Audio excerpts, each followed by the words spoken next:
You join us in Valencia, where our preview of the British Superbike Championship season begins. The British Series is long established as world class, producing some of the best racing you'll ever see. But don't take my word for it. Four-time Superbike world champion Carl Fogarty will give us his opinion later in the programme. But first, we look back to the frantic final round of last year. What an atmosphere here at Donington Park. Hodgson goes underneath his teammate Troy Bayliss to take second place. It's Walker that leads. Hodgson second. Troy Bayliss there, the man who would be king for 99, in third place at the moment. So the INS Ducatis chase the Kawasaki of Chris Walker. In fourth place, it's John Reynolds. Sean Emmett's right there. Steve Hislop is there too. Out of the Melbourne loop now, up towards Goddard's corner they go. Second gear, third gear, fourth gear, up and over the rise and into the braking area. John Reynolds then, here he is, fourth place for him. Rev A Red Bull Ducati. Through the left-hander, onto the front straight. Pitfalls craning over the wall now. Walker leads, but look at Hodgson. Hodgson comes up the inside of Walker at Redgate corner and takes the lead away. So, INS Ducati, first and third. Hodgson is on his way. Darryl Healy, team boss, said if he wants to win it, if he could win it, he can win it. No team orders. Hodgson is out in front now. Through the old hairpin, under the bridge, round the left-hander, up towards McLean's. Hodgson easing away, a yard at a time now. We're at McLean's. Through the right-hander.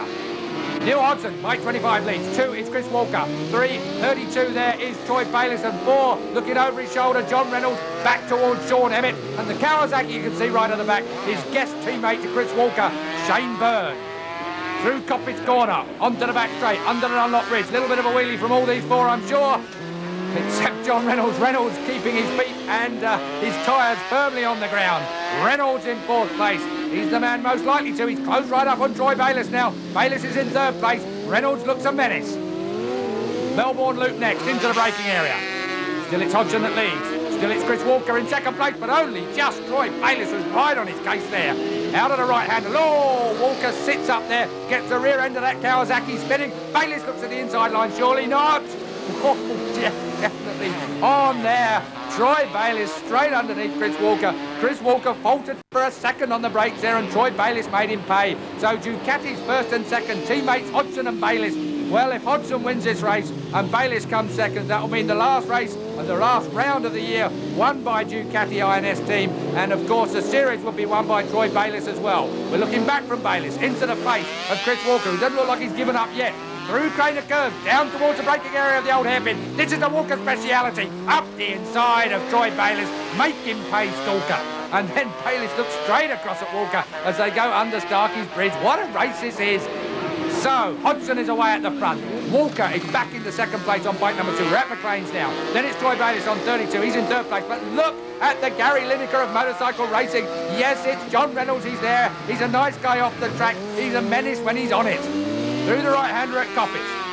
Easing the power on, up through the gears now. Oh, Bayliss has got trouble. It's another Ducati. It's John Reynolds. So Little John looks for the inside, bit of a wheelie under the Dunlop Bridge, and underneath Bayliss he goes, and almost on top of Chris Walker. Superb stuff from Reynolds there on bike number 4. Through the S's, gassing it right up to fourth gear now, out towards the Melbourne loop. Bayliss is back in fourth place. Still it's Hodgson, his teammate, that leads this race at the moment. Walker backs it in, sideways on that Kawasaki. Almost overshoots the Melbourne hairpin. Then it's Reynolds in third place on bike number 4. And still Troy Bayliss. Well, that's all he has to do. Just sit there. He'll win this British Championship on that bike 32. He can be as calm as he likes. He doesn't want to end up in the dirt, that's for sure. Through Goddard, past Tom Wheatcross Hospitality Suite. Oh, Colin right there. Well, that's what he means. Keep it calm. You can win this championship. We're looking at the main privateer. It's Paul Young on the 96 bike. That is Ray Stringer's machine. Ray Stringer's the entrant. Paul Young is the rider. Onto the front straight. Heading down towards, he's in third place out of the privateers in this race at the moment, but leads the series. We're at Redgate corner now. But somewhere further around this track, the battle for second place is so hot. And it is. Chris Walker is there. Last lap, but Reynolds is chasing hard. Reynolds wants that second place. He wants to demote the Kawasaki man to the lower podium position. Under the Dunlop Bridge. Still it is Walker. Walker on the brake. Oh, sideways on. Reynolds goes to the outside line. Walker goes straight on. And Reynolds touches him. So Reynolds gets a pillion ride on top of his Ducati, which is on top of the Kawasaki. They look at each other, probably somewhat embarrassed, I would think. So Reynolds looks to restart his bike if he can. He needs those desperate points. So does Chris Walker. But Troy Bayliss is going to be the British champion, no doubt about that. Walker restarts. Hodgson is going to be the race winner, though. A stand-up wheelie surely from him. Yes, Hodgson celebrates in the way only he knows how to win the British Championship. Hodgson the winner then, while Stalker remounts the Kawasaki, waves to the crowd. Cheeky little number there, Chris. And over the line comes Troy Bayliss. He is the British champion. The INS team know it. Darryl Healy is happy, and so is Troy Bayliss. We're going to get a bit of a demo here at Redgate Corner, stamping it through the gears, and a burnout.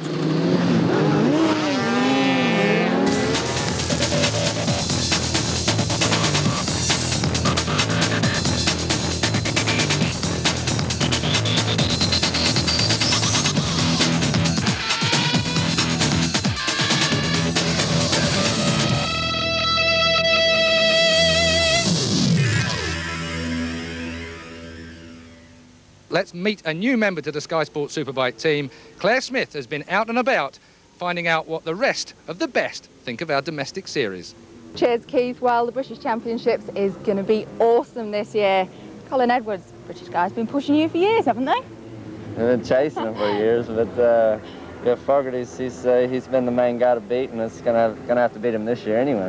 Right, the British Championships. Yeah. Who stands out there for you? British Championship. I guess you've got you got a few in there. I mean, I think my all-around pick I would probably have to say is McKenzie, even though it's a new bike. It's probably the best bike out there, I think. But he'll learn it. I think he'll learn it all right, and he's been the guy I'd say who's had the most experience anyway. So, and then you've got Walker. And I don't know, it's a tough decision. You got a few. I like to see James Toseland do good. You know, absolutely, of course, it goes without saying. And Emmett as well, but it's, I don't know. I'm all-around pick. I'd probably have to say McKenzie. Right, well, whatever happens, we shall watch with great interest indeed. Well, we're going to head out to the pits to find out what some of the other guys have got to say. Pier Francesco, what do you think of British Superbike riders? Yeah, I think they are very okay, and it's enjoy also when we are there. They are very competitive. Who's the best?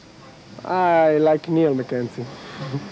He have nearly same age than me, and we still are strong. So it's enjoy also for the people come to watch us. He's not as beautiful as you, though. I don't talking about, because I cannot say nothing about if one is beautiful or not. Everyone is nice, and for me it's okay. Do you like it in England? Yeah, it's like my home. But I don't know if fortunate or unfortunate. I born in Italy, but I have a lot of fun in England, and I'm very happy to race over there. Well, Simon Crowfar's obviously with us from the World Superbike. Simon, what do you think about the British Superbike? The British Championship is good, hard racing, for sure. I know, I've done it. What do you think about the riders? First thing that springs to mind, quite a few gentlemen in there. Like, I'm not sure if Neil McKenzie's riding this year, but you know, and Rob Mack and those guys rode when I was there. John Reynolds, yeah, heaps of gentlemen out there. Good luck to you guys out there. I think that Carl Harris is a good promise, but needs to be in the right hand and to be managed very well, because he's a very tough rider, but needs to be taught how to win. Yeah, we haven't ridden in it for 2 years. It's a very difficult championship, and there's a lot of great riders in it. And to be honest, it really set me up to do World Championship, riding with Kawasaki. I did 2 years in the British Championship with Kawasaki, and it was a difficult 2 years. I'd like to see a Scotsman doing well, Neil McKenzie and John Crawford, so you know, I'll be cheering them on. Hopefully they can do well. Obviously Kawasaki as well, it'd be nice to see them getting some good results. I mean, when the World Superbike guys go to the rounds in Donington and Brands Hatch, they obviously struggle a wee bit, you know, more so than they do in other countries, so there's obviously a lot of talent there, you know. It just doesn't seem to be enough berths in World Superbike for the amount of talent there is in Britain. While the World Superbikes tested in Valencia, the